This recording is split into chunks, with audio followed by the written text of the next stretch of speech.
estudantes e demais frequentadores do setor 2 da UFRN. Gostaria de agradecer a todos pela disponibilidade de estar aqui tão cedo, né? Acho que a maioria dos nossos outros companheiros estão no último, sempre deixando o último para chegar, como tem sido costumeiro, né? No nosso ciclo. Quero agradecer a presença do professor Eduardo. Edward McRae, orientando dele ali, falou. McRae. Complicado. Não, mas o português dele é bom de entender, a gente já foi conversando com ele. A conferência questionando o profissionista, acho que a gente já pode passar. Tá, legal. Obrigado.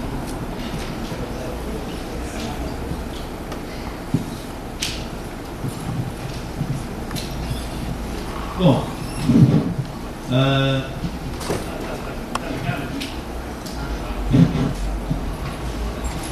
eu inicialmente gostaria de agradecer o convite para vir para cá. Faz mais de 30 anos, desde a última vez que estive em Natal, e então foi um convite assim, muito bem-vindo para participar desse evento e para conhecer novamente essa cidade, que é a primeira vez que vim aqui, gostei muito. E eu acho muito importante, muito interessante, não é assim, o tamanho, a importância assim, que esse evento está tendo, não é? Já é o terceiro, e pelo que têm me contado, é uma coisa que está crescendo, conseguindo cada vez maior apoio institucional, o que eu acho uma coisa muito importante, não é? Porque nesse tema aqui, eu acho que o nosso trabalho é mais um trabalho de convencimento, é um trabalho cultural, um trabalho de formiguinha cultural que a gente tem que ter, né? Porque a gente está enfrentando basicamente uma situação de grande preconceito, né? Que preconceito que foi criado, né? Assim, a gente pode ver isso depois, mas é um preconceito que está muito difuso pela sociedade, que torna complicado até para certos políticos que possam ser assim simpáticos à causa antiproibicionista, mas torna difícil para eles se exporem, eles ficam com medo de perder votos, etc. Então, o que nesse momento a gente tem que fazer é fazer um monte de eventos como este. Não precisa ser assim um grande grupo unificado antiproibicionista que inevitavelmente vai ter assim vários pontos de vista, conflitos pessoais, conflitos ideológicos, etc.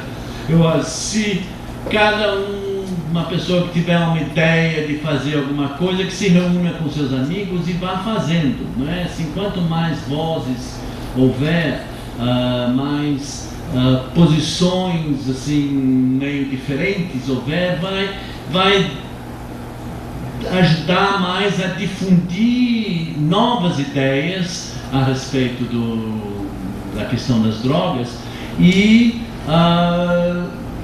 aos poucos a gente vai fazendo esse trabalho de convencimento, não é? Que é o que a gente tem que fazer no momento. A gente tem, já caminhamos bastante, não é? Quando eu comecei a discutir essa questão, a gente nem usava o termo antiproibicionismo, né? Não proibicionismo, mas começar a discutir se a maconha deveria ou não deveria ser proibida, né? A primeira vez que eu fui falar sobre isso foi num encontro internacional no Rio de Janeiro, um encontro nacional falando sobre drogas, né, em 88, por aí. E eu estava representando o IMESC, Instituto de Medicina Social de Criminologia, que é uma autarquia da Secretaria de Justiça de São Paulo, né? E, sabe, não era só uma pessoa qualquer, eu estava representando um órgão, né? E eu estava assistindo uma mesa e estava lá, entre outros, um grande psicanalista argentino, grande, era considerado grande, muito bom para algumas pessoas. E a uma certa altura estava discutindo essa questão da criminalização, discutindo a questão da dependência de drogas. E daí eu levantei a questão se não seria uma boa ideia a gente promover a descriminalização para poder ter uma discussão melhor, etc, etc. Esse grande psicanalista argentino, que estava na mesa, comentou com o carinha ao lado dele, que era amigo meu, alguma coisa tipo: esse Chico foi enviado pelos traficantes, sabe, assim, me desqualificando, chamando de Chico. Eu fico lisonjeado hoje em dia se me chamarem de Chico, mas assim, na época era só uma desqualificação. E, bom, então, hoje esse tipo de coisa não acontece desse jeito, tanto. A gente já progrediu bastante e até temos, assim, pessoas, assim, importantes. E várias pessoas, né, que começaram a fazer isso, né, a gente caminhou. Temos até Fernando Henrique e outras pessoas que hoje dispõem a falar sobre isso, né? Mas a situação ainda tem muito que se fazer, e a gente ainda, em geral, a gente detecta na sociedade o que poderia se ver como uma visão medieval sobre drogas, usuários de drogas, não é? Assim, na Idade Média, todo o conhecimento clássico sobre o uso de plantas, não é? E o uso de ópio, que era muito difundido na Grécia, Roma, visto para fins lúdicos, para fins medicinais, e que era, sabe, um ópio, uma grande panaceia, não é? Assim, era uma coisa que tira a dor, numa época que não existiam os anestésicos, imagina, né? E além de outros usos, assim, medicamentosos que havia também para o ópio. Então isso daí foi abolido, né, com o advento do cristianismo, quando o Império Romano se cristianiza, né? Então tudo que era associado à cultura pagã passou a ser visto como coisa do diabo, incluindo todo o conhecimento que se tinha do uso de plantas, né? E de drogas, assim, nessa época só se contava com rezas, óleos santos, velas e coisas do gênero. E quem era pego com algo como ópio, por exemplo, era considerado bruxo, né? E eu digo, então, hoje a gente tem ópio e outras essas substâncias vistas como coisas malignas, demoníacas, né?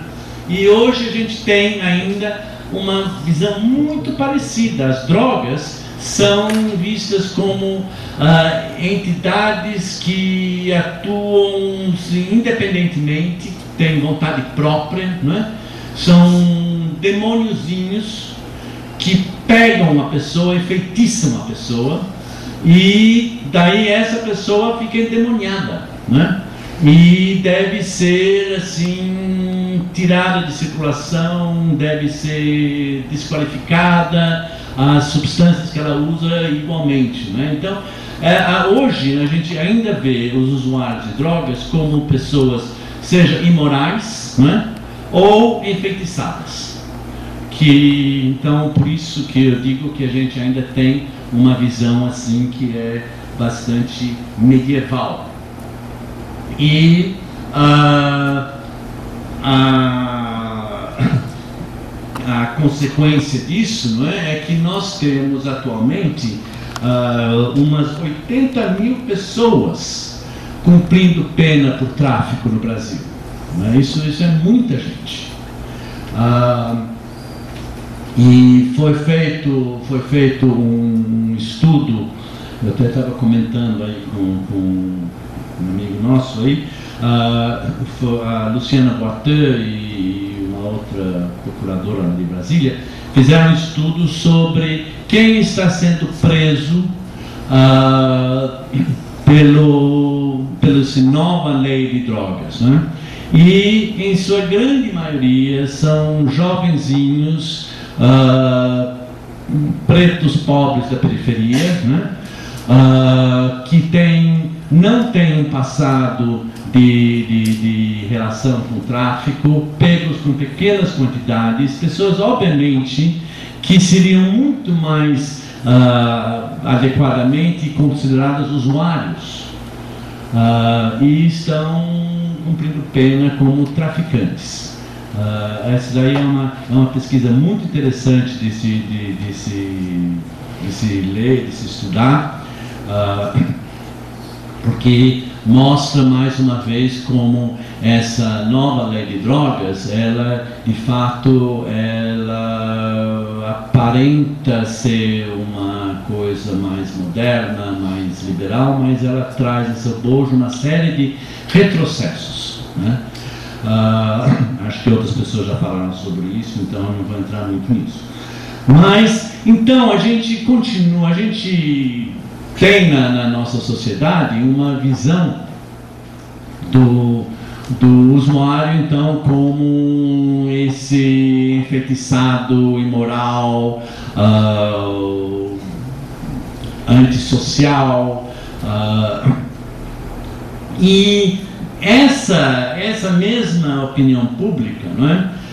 Não leva em conta um número imenso, não é? Assim, provavelmente a grande maioria da população que faz o uso de álcool, não é? Assim, estabeleceu-se essa distinção entre drogas lícitas e ilícitas, que, bom, não há nenhuma diferença realmente essencial entre as lícitas e ilícitas. O que determina se determinadas drogas foram classificadas como lícitas ou não tem a ver com questões políticas de um determinado momento. Certos grupos se encontrando em uma situação de poder, então aquelas substâncias, aquelas drogas que elas usam seriam lícitas, e outros grupos subalternos, inferiorizados, estigmatizados, então têm os seus costumes, inclusive substâncias que elas usam, estigmatizadas, tornadas ilícitas, que é mais uma forma, inclusive, de você impor um controle sobre esses grupos, né? Então, não há uma lógica assim objetiva, digamos, ou farmacológica para dizer que o tabaco ou o álcool deveriam ser lícitos e a cannabis, assim, ou a folha de coca ilícitos, né? E se então a gente esquece que no Brasil, assim, até saiu um estudo recente mostrando que há um uso abusivo muito grande de bebidas alcoólicas. Eu não quero aqui engrossar o lobby para mais estigmatizar mais uma droga, não é assim? Mas eu até acho que esses padrões de o que seria considerado uso abusivo ou não, também eles são padrões que se apresentam como científicos, mas eles são inevitavelmente contaminados por uma série de atitudes culturais e geralmente importadas dos Estados Unidos, aonde prevalece uma ética puritana bastante diferente daquela ética brasileira, não é? Assim, as formas das pessoas se relacionarem, o que eles acham bom, o que não é bom, por razões assim históricas, religiosas, é diferente lá daqui.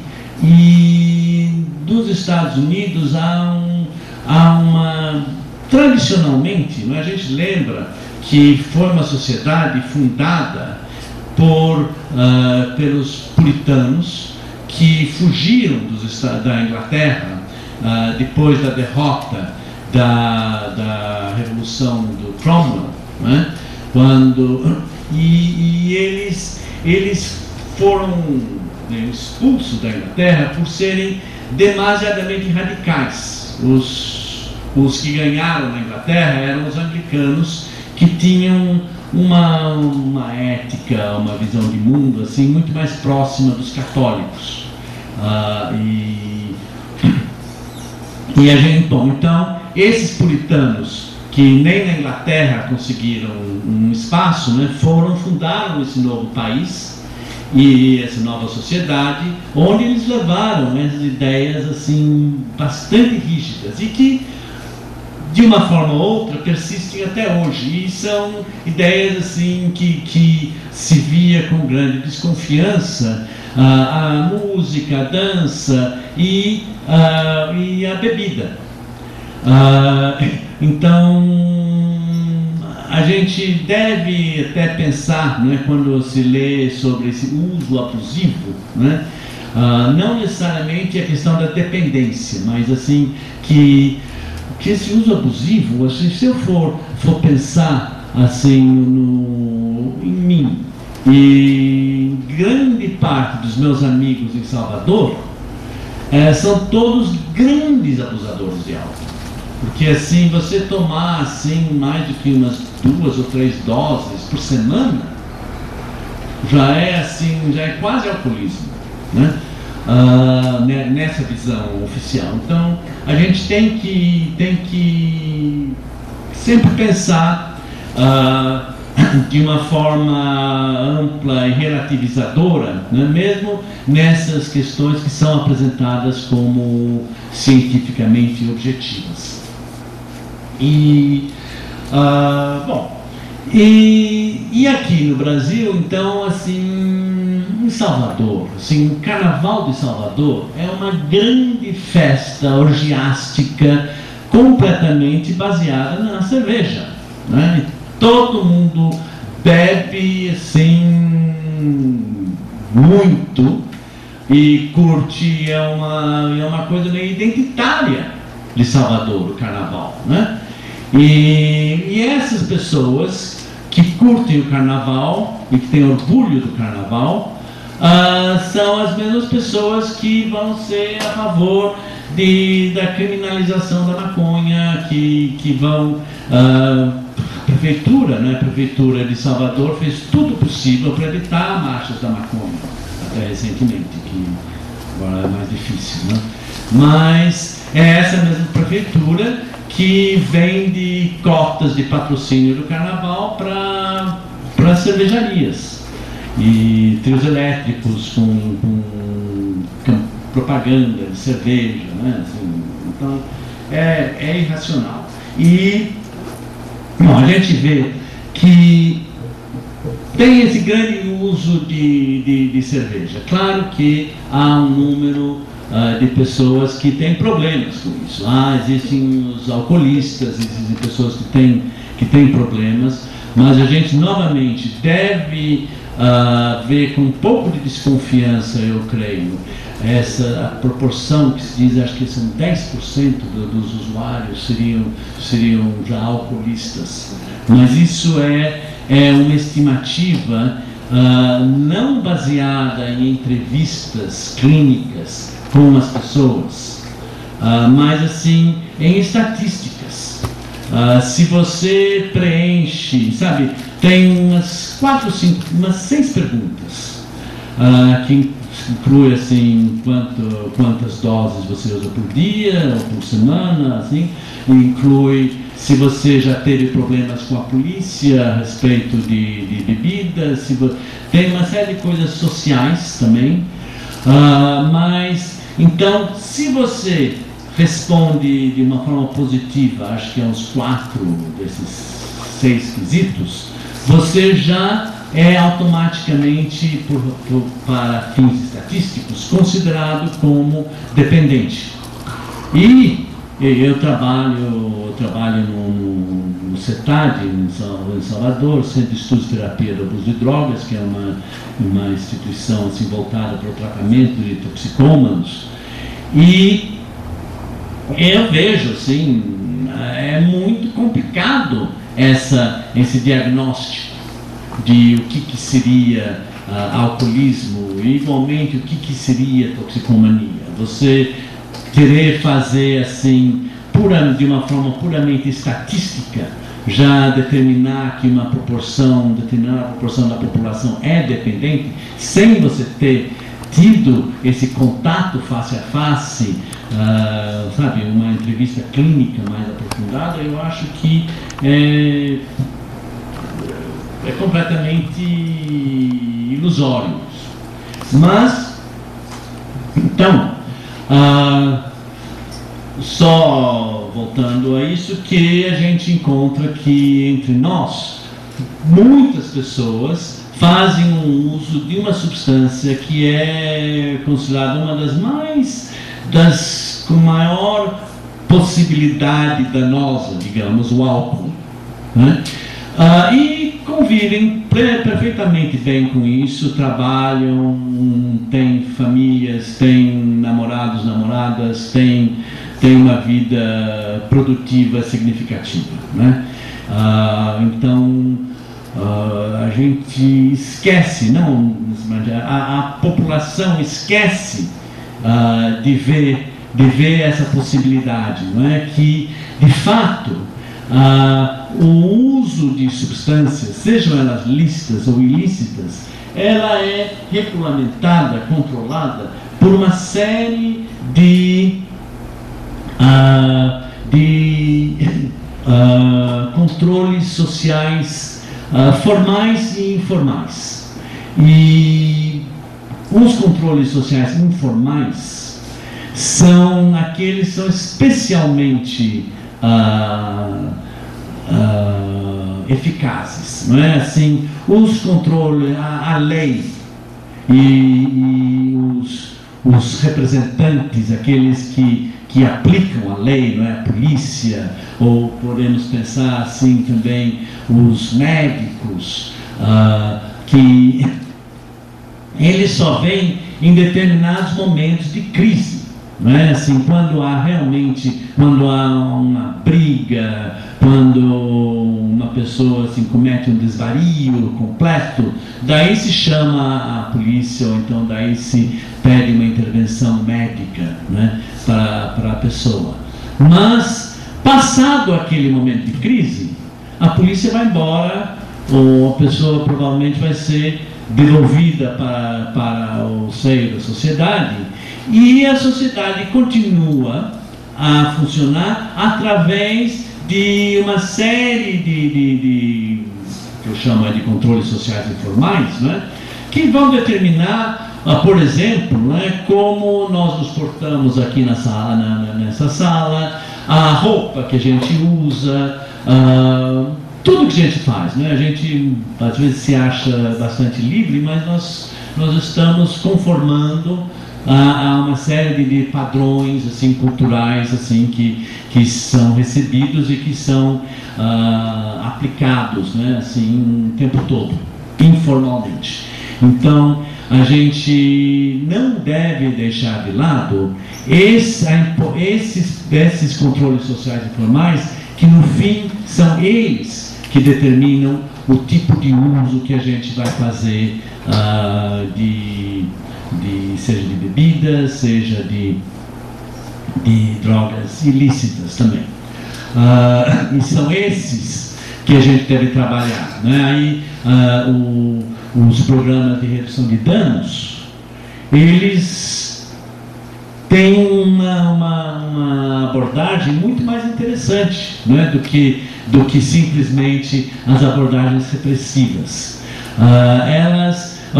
Os programas de redução de danos, eles assim propõem e ter um diálogo com os usuários e primeiro aprender com os usuários assim como eles veem esses usos que eles fazem, que tipo de uso eles fazem, o que a gente vai ver que raramente você está numa situação de completa anomia, de completo desregramento, né? Todas as relações sociais, elas assim acabam obedecendo determinadas regras implícitas, assim, informais, mas estão lá, né? E a redução de danos, ela vai e tenta entender como é que ocorre esse uso, e daí vai detectar assim, que as pessoas também, em geral, são raras realmente aquelas que são suicidas, né? A maior parte das pessoas quer assim, curtir a vida de uma maneira ou outra, não quer assim, se machucar, né? Pode até fazer certas coisas que não são para o seu próprio benefício, mas elas normalmente não é essa a intenção. Então você vai encontrar que mesmo entre grupos assim marginalizados, assim que fazem uso de drogas ilícitas, você vai encontrar que há uma série de normas, regras de conduta, rituais sociais associados à maneira de uso, à maneira, lugares, esses grupos com quem se usa, e formas de evitar efeitos que não são desejados. E a redução de danos tem uma ideia então de como se dá isso, e daí pode encontrar que certas noções correntes nesse grupo de como fazer um uso menos danoso, né, podem ser enganadas, sabe? Por exemplo, né, essa questão de redução de danos, ela começou no final da década de 80, início da década de 90, visando principalmente os usuários de drogas injetáveis, que até então era um grupo invisível e completamente ignorado. Nessa época, eu mesmo estava organizando um projeto para esse instituto, o IMESC, em São Paulo, e a gente então queria fazer um estudo preliminar sobre usuários de drogas injetáveis. Não havia ninguém para fazer isso, ninguém sabia nada a respeito. Mas daí assim se constatou que essa população tinha um papel estratégico na disseminação do HIV e que era preciso realmente atingir essa população, né? E então se começou a fazer trabalhos com eles e procurar, e depois assim começar a conversar mais. E uma das coisas que se detectou era que as pessoas acreditavam que elas poderiam limpar as seringas com limão. Se achavam que simplesmente você passando limão na seringa limpava, desinfetava. E daí assim a primeira medida de redução de danos, que depois até foi criticada, foi deixada, mas era ilustre o que eu estou querendo dizer, foi de distribuir hipoclorito de sódio entre os usuários, para que daí eles passassem a limpar as seringas de uma forma mais eficaz, de fato, do que com limão, que não adiantava nada, né? Mas isso daí é só para mostrar que esse povo, completamente ignorado, completamente marginalizado, já procurava, assim, de uma forma ou outra, se proteger. E que era então questão de ir lá, não ir lá e dizer, olha, não use drogas injetáveis, que não adianta nada, não faz mal, né? Estão cansados de saber isso, ouvir falar isso. Mas e se você vai com essa mensagem, não adianta nada, porque as pessoas se fecham. Mas em vez de dizer, deixe de usar drogas injetáveis, você diz, olha, não usa limão, usa esse hipoclorito. Esse daí é um tipo de uma mensagem mais aceitável, né? Bom, então a redução de danos, ela começou a trabalhar dessa forma de entender de uma maneira ou outra que esse uso de substâncias ilícitas não era uma coisa completamente caótica, completamente desregrada. Era uma prática que, como todas as práticas em sociedade, seguem uma série de normas e regras. Bom, e então é essa cultura, digamos, da droga, né, que é a forma mais eficaz de afetar a maneira das pessoas usarem essas substâncias. Então, você quer fazer uma campanha educativa, não vem com coisas assim que vão frontalmente contra os valores básicos do grupo que você está querendo contactar. Você tem que dialogar com esse grupo, mostrar respeito pelos seus valores e sugerir algumas mudanças, né?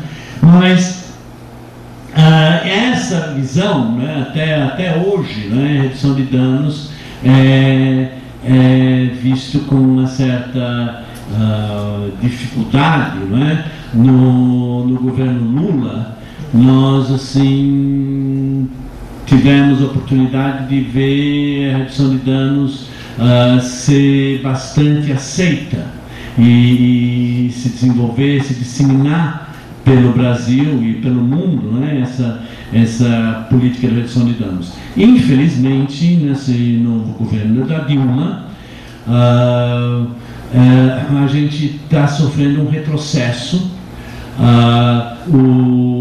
Se vocês lerem o discurso da Dilma, quando ela apresentou esse plano de enfrentamento do crack, ela, Padala, Michel Temer e os vários políticos presentes e todo um pessoal completamente que não tem nada a ver com o assunto, ela menciona, tem umas 2 páginas que ela está falando sobre essas pessoas.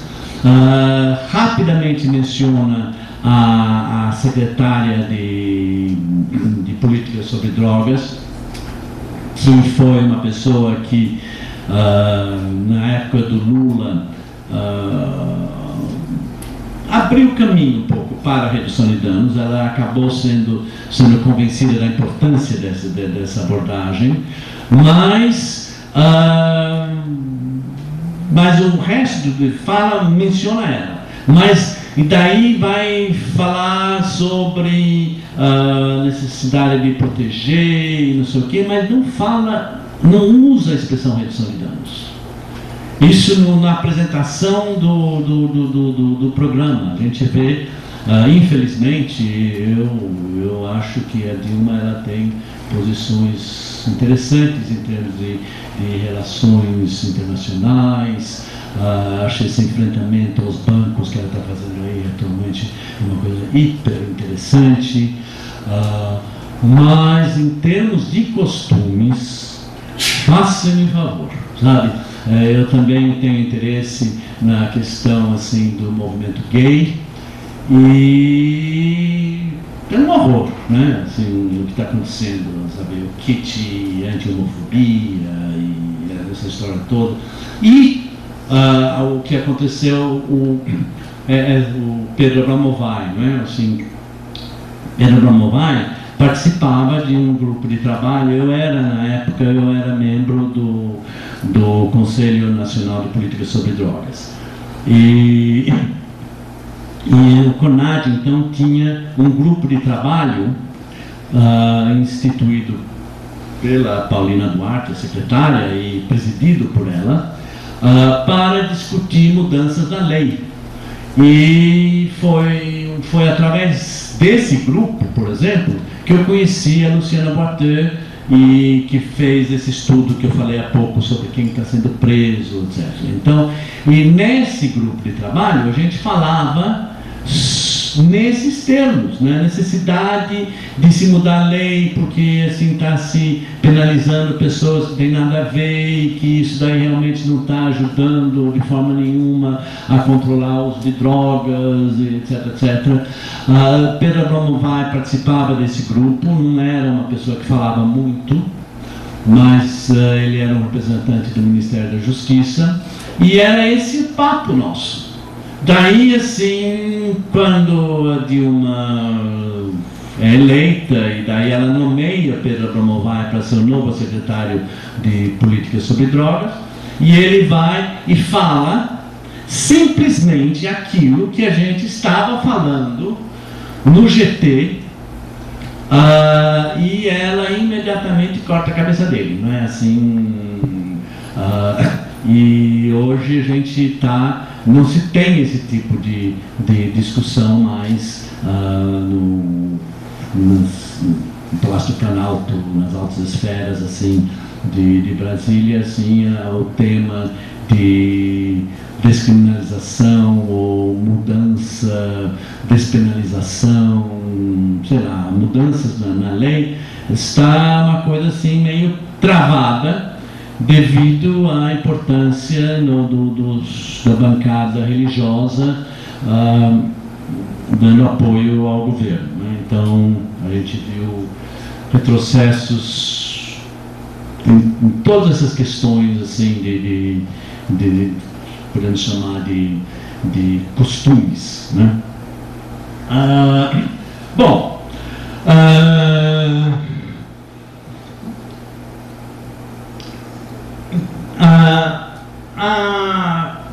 e essa combate às drogas, né, ela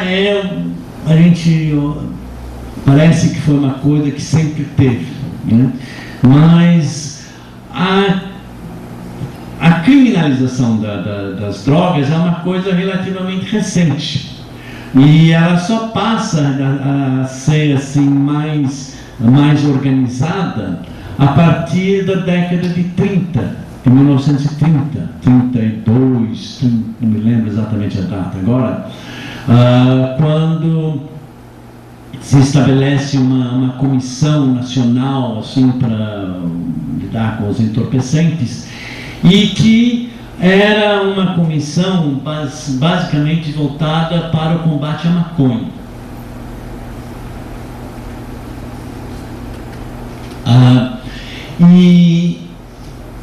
E foi assim, é interessante que é nessa mesma época que se começa a combater a maconha nos Estados Unidos também.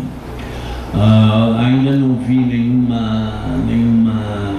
documento, assim, nenhum estudo mostrando exatamente como o Brasil seguiu uma diretriz americana, mas isso porque essas pesquisas ainda estão por ser feitas. Eu acho que certamente deve haver alguma coisa aqui, porque essa coincidência de datas assim não deve ser à toa. Mas o discurso que era usado aqui era um discurso assim com um linguajar racista, que hoje assim a gente não acredita que alguém pudesse ter a desfaçatez de falar coisas daquele tipo, né? Porque de fato a gente vive num clima diferente. Naquela época o racismo era visto como algo científico, né? Era uma noção absolutamente respeitável e considerada científica, objetiva, etc, etc, né? E então, assim, os psiquiatras, médicos e outras autoridades ou pessoas, os médicos eram muito importantes nessa época, eles pensavam realmente em termos eugenistas e falavam em termos eugenistas. E nessa época, a maconha era usada basicamente pelos estratos mais pobres, negros, do norte e nordeste do Brasil. É interessante, né, que as primeiras leis contra o uso de drogas, né, eram voltadas aos vícios elegantes, na década de 20. E eram aí leis feitas claramente com uma visão eugenista, né? Então elas estavam preocupadas com o que concebiam como sendo as drogas que punham em risco aquela parte do Brasil que valia a pena, ou seja, os brancos. Então eram as drogas que eram usadas, as drogas elegantes, as drogas que eram usadas pelos mocinhos de boas famílias, que iam para Paris, ou frequentavam bordéis de luxo em Rio, São Paulo, onde se usava ópio, se usava cocaína, morfina, basicamente isso. Então essas eram as drogas que eram proibidas. Jamais se falava nessa época, bom, não é que jamais, mas não se falava normalmente sobre a maconha, que era chamada o ópio do pobre. Bom, a sociedade brasileira, não é assim, uma sociedade conflitiva, cheia de desigualdades e problemas, né? E tem um amigo meu aí em Salvador que está fazendo agora uma pesquisa sobre a criminalização, esse período da criminalização da maconha na Bahia, né? Então ele vai mostrar como ele fez uma pesquisa sobre as pessoas que foram presas, né? As profissões das pessoas que foram presas. E era tipo feirante, vendedor assim, informal, camelô, outras profissões assim, bem populares, né? E daí ele vai marinheiros, e daí ele vai fazer uma pesquisa sobre como essas categorias estavam interagindo, agindo na sociedade baiana na época. E era uma época assim, de muito conflito, de greves e preocupações, que as feiras eram pouco higiênicas e lugares de malandragem e tudo isso. Então a gente vê, né, que essa proibição da maconha vem afetar justamente as pessoas, as categorias que eram na época vistas como categorias perigosas, problemáticas. Então essa é uma pesquisa que ainda não está pronta, mas que eu estou acompanhando com muito interesse, e eu acho que vai jogar mais luz nessa ideia de que a criminalização da maconha veio realmente como uma maneira de exercer maior controle sobre a população negra, né? Isso daí visto de uma forma muito genérica, né? Mas é preciso agora fazer pesquisas mais isso daí é uma dica para quem é historiador. Eu acho interessante essa história, ver o que aconteceu aqui no Rio Grande do Norte nessa época, né? Bom, então, esse combate às drogas, né, ele é relativamente recente. A gente vai ver que começa nos Estados Unidos, e nos Estados Unidos ele tem esse aspecto étnico, assim, fortíssimo, né? Assim, no século XIX, os Estados Unidos se via, assim, invadido, digamos, por hordas, né? Grupos, assim, vindos da Europa, da Ásia, assim, de pessoas, assim, muito pobres, dispostas a trabalhar por um prato de comida quase, não é? A população americana, assim, é quando a classe operária americana está começando a se formar, né?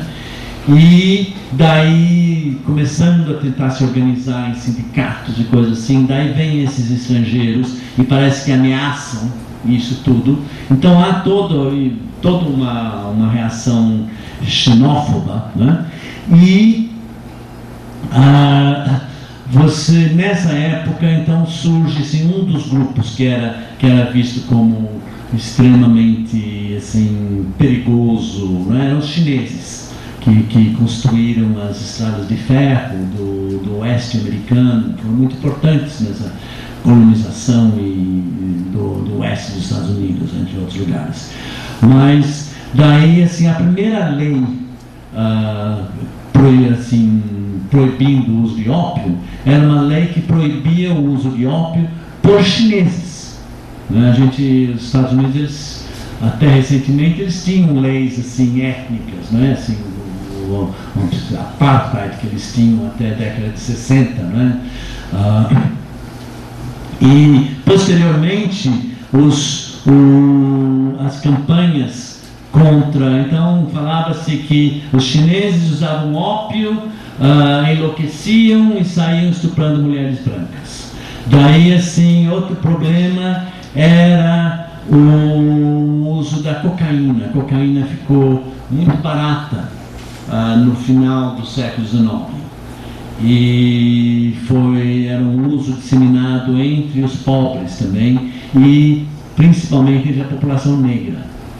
Então, falou-se muito sobre negros usando cocaína, enlouquecendo, estuprando mulheres brancas. Os chicanos fumavam marihuana, ficavam loucos e saíam estuprando mulheres brancas.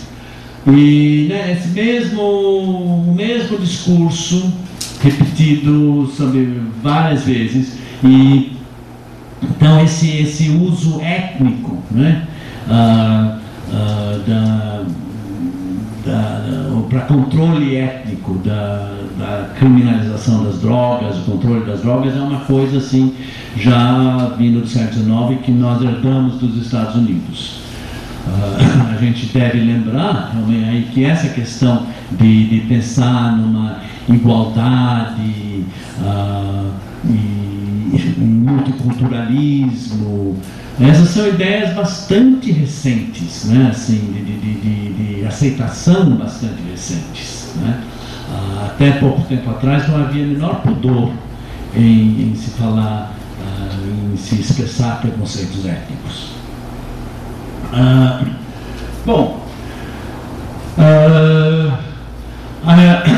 Então, a questão das drogas, ela deve ser vista em toda a sua complexidade biopsicossocial. Essa introdução assim, que eu estou fazendo aqui com vocês, ela é uma visão assim, muito informada por eu ser antropólogo, né, pelos meus trabalhos em antropologia. E esse tipo de abordagem é uma abordagem que, até hoje, não é ainda plenamente assim, legítimo e aceito, né? Ainda quem detém ainda o discurso competente, o discurso autorizado, né, sobre drogas, são as pessoas assim trabalhando nas ciências da saúde, os médicos basicamente, né? E droga obviamente é coisa de médico. Eu assim venho discutindo essa questão assim, mas só mais recentemente, né, é que eu tenho tido espaço assim em lugares médicos para falar. Hoje em dia as coisas já mudaram bastante, né? Em Salvador a gente tem o Instituto de Saúde Coletiva lá da UFBA também, que tem curso de Ciências Sociais e que eu acho assim extremamente bom, e pessoas assim com uma visão bem aberta sobre vários temas e informados assim pelas ciências sociais, além da epidemiologia e coisas assim. Então as coisas estão mudando, né? Mas ainda se você vai, uns meses atrás eu fui convidado para participar de um programa de rádio na Bandeirantes, lá em Salvador. E era uma coisa sobre descriminalização da maconha. E estava eu, um médico lá do CETAD, onde eu trabalho, né? E um cara assim da segurança pública, mas um professor assim, de uma universidade privada lá de Salvador. E ele estava, então, eu e o médico, a gente era aqueles que eram a favor da descriminalização da maconha. E o outro cara era o que ia falar contra. Bom, a apresentadora do programa deu muito espaço para ele, né? E daí ela fazia perguntas, tipo...